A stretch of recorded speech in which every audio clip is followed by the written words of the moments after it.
Olá, pessoal, aqui é a professora Michele, dando continuidade às nossas aulas do módulo Biologia 1. Hoje nós vamos entrar no assunto de citologia, conhecendo as células. A citologia, pessoal, é a área da biologia que estuda as células, no que diz respeito à sua estrutura e funcionamento.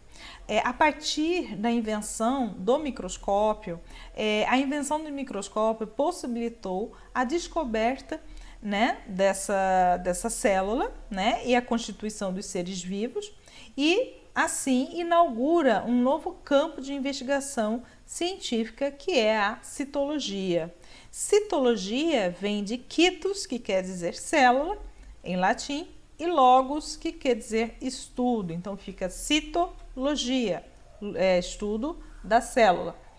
Bem, durante a aula nós vamos descobrir que as células são as unidades funcionais e estruturais básicas de todos os seres vivos. Todos os seres vivos, plantas, animais, fungos, bactérias, são formadas por células. Bom, começando com a história da citologia, os primeiros estudiosos, né, que contribuíram de alguma forma para o advento da citologia e assim a descoberta da célula foram os irmãos Janssen, Hans e Zacharias Janssen, no ano de 1590. Esses dois irmãos, eles eram holandeses, né, e trabalhavam como fabricante de óculos. E eles uniram duas lentes de vidro nas extremidades de um tubo e descobriram que poderiam ampliar as imagens, assim permitindo-se observar objetos invisíveis a olho nu. Porém, não se tem registro de que esses irmãos utilizaram essa invenção para fins científicos. Posteriormente, vem Anton von Leeuwenhoek, que também foi um holandês, né, que foi um dos primeiros a empregar um microscópio para investigações científicas. Ele utilizou, ele construiu um microscópio simples de uma só lente, né, com a qual ele começou a observar diversos tipos de materiais que ele coletava, como, por exemplo, água estagnada, sangue e esperma. Depois apareceu Robert Hooke, que em 1665 construiu, né, um microscópio já a partir de duas lentes ajustadas a um tubo de metal, a qual ele deu o nome de microscópio composto, e a partir desse instrumento ele começou a observar pequenas amostras de cortiça, e nessas amostras ele conseguiu visualizar pequenos espaços delimitados que ele deu o nome de célula, que quer dizer pequena célula, né, em latim. Posteriormente, pessoal, nós tivemos também a contribuição de dois importantes cientistas, que foram Matthias Schlenden e Theodor Schwann, em 1839, que conseguiram também observar, né, baseado no trabalho, né, dos demais estudiosos anteriores, eles conseguiram também construir algumas observações, né, utilizando esses microscópios, e conseguiram também observar que tanto animais quanto vegetais também eram constituídos por células. E a partir dessas observações, eles chegaram à base da biologia, que é a teoria celular. Eles foram os primeiros a postular que todos os seres vivos são constituídos por células, então dando a base para a teoria celular. Depois de diversas contribuições de outros cientistas, como por exemplo Matthias Schlenden, de Claude Bernard e Rudolf Virchow, e a descoberta também do processo da mitose de Walter Fleming, em 1878, né? Essa teoria celular ela acabou se ampliando com novas proposições. A primeira é de que todos os seres vivos são formados por células e por estruturas que elas produzem. As células são, portanto, unidades morfológicas básicas de todos os seres vivos. A segunda proposição diz que as atividades essenciais que caracterizam a vida ocorrem no interior das células. Estas são, portanto, as unidades funcionais ou fisiológicas dos seres vivos.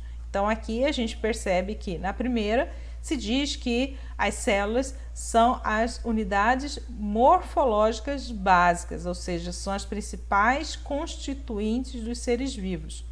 E também é na célula que ocorrem são as principais unidades funcionais, ou seja, é nelas que ocorrem os principais processos fisiológicos dos seres vivos. E por último, diz que novas células se formam pela divisão de células pré-existentes por meio da divisão celular, ou seja, a continuidade da vida depende da reprodução celular, ou seja, uma célula só advém de outra pré-existente. Bem, atualmente, para os estudos das células, são utilizados alguns instrumentos, que nós denominamos de microscópios. Nós temos alguns tipos de microscópios mais conhecidos, que são o microscópio óptico, que pode ter um aumento de até 2.000 vezes, dependendo do aparelho, e o microscópio eletrônico, que pode aí já ter uma capacidade de aumentar a visualização de amostras celulares de até 100 milhões de vezes. Esses instrumentos do microscópio eletrônico são bem mais caros, e estão presentes apenas em institutos e universidades, em laboratórios extremamente especializados, por se tratar de um instrumento muito caro. Já o microscópio óptico, ele é a ferramenta básica de qualquer laboratório de biologia. O microscópio óptico, ele pode ser do tipo monocular, quando você tem apenas uma única ocular. Então, nesse caso, você só consegue observar com apenas um único olho, utilizando um olho de cada vez. E o microscópio binocular, na qual você consegue observar a amostra sem precisar utilizar apenas um dos olhos. Você consegue utilizar os dois olhos ao mesmo tempo para observar a amostra. O microscópio óptico, ele é montado, ele tem partes importantes na sua composição, como por exemplo uma lâmpada que joga a luz e que passa através de espelhos internos, e essa luz é direcionada para um condensador, e esse condensador ele se projeta para cima desse aparelho, e a imagem formada através da passagem da luz na lâmina que está aqui, na platina, que é chamada de platina, a lâmina contendo a amostra é iluminada, e assim forma-se a imagem que passa através da lente ocular e na qual a gente consegue observar. Então, as três principais partes do microscópio óptico é o condensador, porque ele é a lente que vai condensar essa luz que é projetada pela lâmpada, através dos espelhos, chega até a platina, e ele tem a função de condensar, ou seja, direcionar a luz para a amostra. A segunda parte mais importante é a lente ocular, é ela que vai projetar a imagem formada até o nosso olho. E a terceira parte é a lente objetiva, que vai ter a função de aumentar a imagem. Bem, como calcular a ampliação? Quando a gente observa a amostra no microscópio óptico, na verdade, esse microscópio ele vai possibilitar a ampliação, da amostra que a gente está analisando. Então, você tem vários níveis de aumento, As principais partes que possibilitam a gente saber qual é a ampliação final dessa imagem são as oculares. No lado dessas oculares nós temos também um certo nível de aumento, que está aqui expresso, por exemplo, de um número acompanhado de um X, que quer dizer, aqui nesse caso, 15 vezes de aumento. Então, nas oculares nós temos o aumento, E as objetivas. Nas objetivas, Geralmente, os microscópios eles são providos de 4 objetivas com tamanhos padrão, com ampliação padrão de 4 vezes, 10 vezes, 40 vezes e 100 vezes. Essas objetivas é que vão ampliar a imagem contida na lâmina, tá? Dependendo da objetiva que você utiliza para análise, você tem que fazer o uso de um óleo de imersão a fim de não riscar a lente ao passar a objetiva pela lâmina. Então, ela facilita o deslizar dessa objetiva pela lâmina. Como é que a gente calcula a ampliação final da imagem que a gente está vendo? É só a gente pegar, por exemplo, se a ocular é 10 vezes e a objetiva que nós estamos observando a célula é também de 10 vezes, então a ampliação dessa imagem é de 100 vezes. Se a ocular, por outro lado, for de 15 vezes, como neste exemplo, e se nós estivermos utilizando a objetiva de 40 vezes, como neste exemplo aqui, então a ampliação será a multiplicação de 40 por 15, que dá 600 vezes de ampliação. O microscópio eletrônico, ele, como é um aparelho muito grande, né, ele tem que ter todo um preparo no laboratório para ser utilizado. Aqui nós vamos ver algumas imagens de como fica a amostra quando em microscópio óptico e em microscópio eletrônico. Nós temos três tipos, na verdade, de microscópio eletrônico. Nós temos o microscópio eletrônico de varredura, que tem a função de detalhar a superfície de objetos sólidos, então uma feixe de elétrons, tá? Passa por um conjunto de espelhos iluminando a amostra e ao final nós temos uma imagem de varredura. Por quê? Porque ele dá uma imagem varrendo a superfície dessa amostra, do objeto que está sendo observado. Então nós temos uma imagem tridimensional. A gente tem uma percepção da largura, da profundidade dessa imagem gerada. E também, dependendo do programa que você utiliza de computador, a imagem gerada também pode ser colorida, né? Por meio de softwares especializados em microscopia. O segundo tipo de microscópio é o microscópio eletrônico de transmissão.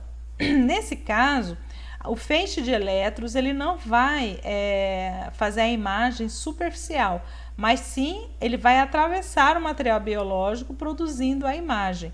Algumas partes vão ser iluminadas, outras não vão ser iluminadas. Então forma-se uma imagem em preto e branco, né?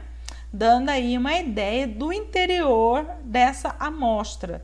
E geralmente as imagens são geradas em 2 dimensões, né? Então você não tem aqui a noção de profundidade, tá? É como se você estivesse vendo uma imagem achatada, né? Em 2D. E o terceiro tipo é o microscópio eletrônico de tunelamento, que é um tipo de microscópio que permite a observação de átomos e moléculas. Não é tão utilizado em biologia, é mais voltado para estudos atômicos, né? Por exemplo, em laboratórios de física ou de química, mas é um instrumento muito interessante e permite também, hoje, com o avanço da ciência, né? Permite-se hoje a análise, por exemplo, de estruturas moleculares, né? E também, às vezes, eles são utilizados para análise de estruturas virais. Aqui é um exemplo da comparação quando a gente observa grãos de pólen em microscópio eletrônico de transmissão e microscópio eletrônico de varredura. O microscópio eletrônico de transmissão, né, ele vê a imagem de forma bidimensional, né? Então, aqui, por exemplo, nas figuras 1 e 2, 5, 6, 8, 10 e 11, nós temos imagens de microscópio de transmissão.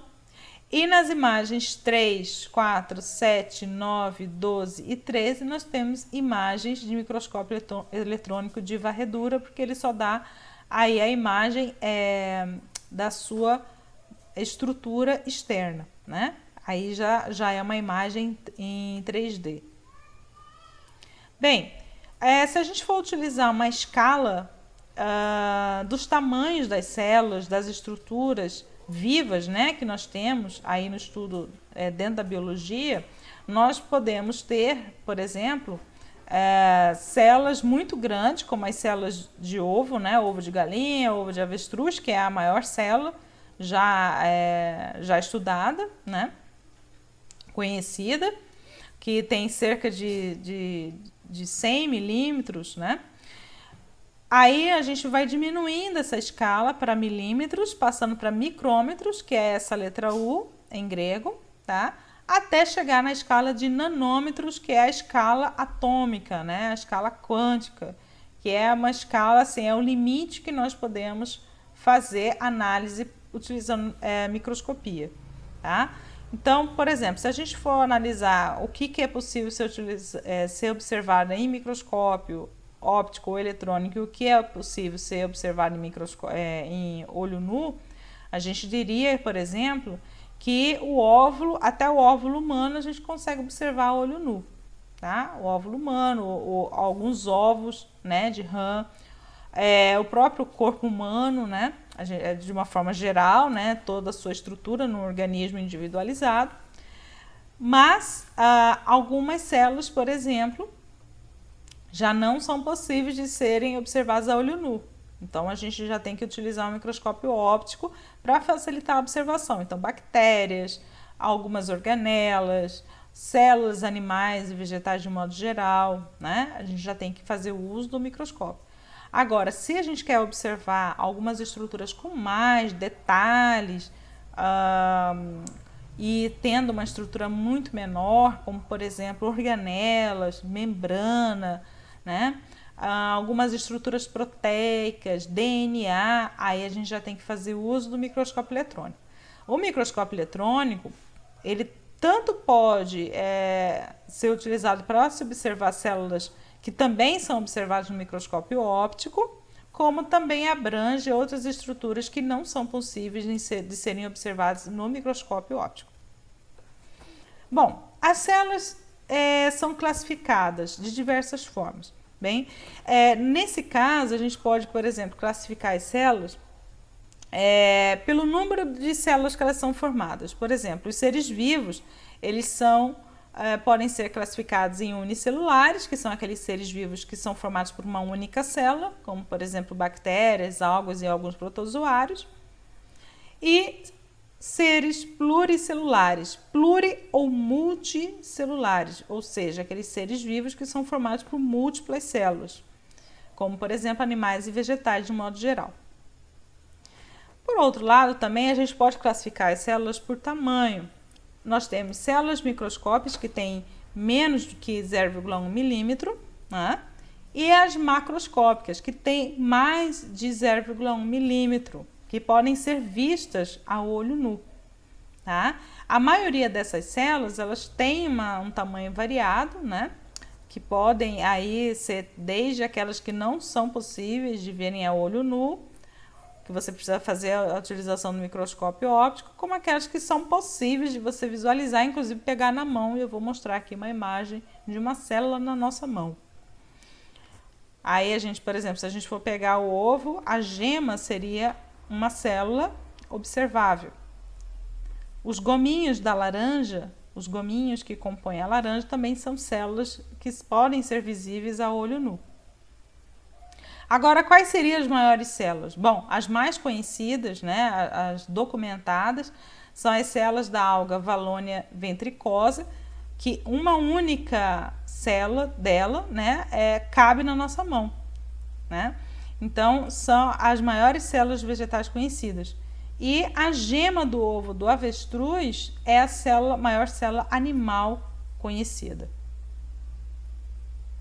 As células podem variar de formato também. Nós temos células discoides, né, como por exemplo as células do nosso sangue, as células sanguíneas, né, as hemácias. As células estreladas, né, como típicas dos neurônios, as células que compõem o nosso sistema nervoso. células esféricas, como o óvulo, e células fusiformes, ou células também chamadas de alongadas. São as células, por exemplo, que compõem os músculos, tá, do nosso corpo. E nós temos basicamente dois tipos de células de seres vivos, tá? Nós temos as células procarióticas e as células eucarióticas. Percebam aqui que ambas possuem muitas diferenças, né? Células procarióticas são células típicas de bactérias, tá? Não possuem organelas, elas podem possuir também uma parede extra, né, acompanhando a membrana celular. A natureza dessa membrana é um pouco diferente da membrana da célula eucariótica e elas não possuem núcleo organizado, ao contrário das células eucarióticas, que têm toda uma complexidade bem maior, né, quando comparadas a essas células procarióticas. Então, quais seriam basicamente as diferenças entre elas? A célula procariótica ela não vai possuir membrana nuclear, ou seja, não tem uma membrana que delimita seu núcleo, ao contrário das células eucarióticas, que já vão possuir um núcleo organizado, inclusive com partes bem delimitadas, né? Inclusive uma região chamada de nucleolo.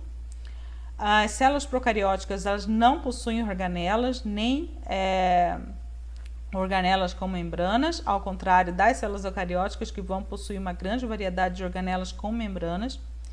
As células procarióticas vão fazer a fotossíntese e a sua respiração celular em regiões especiais da membrana, tá?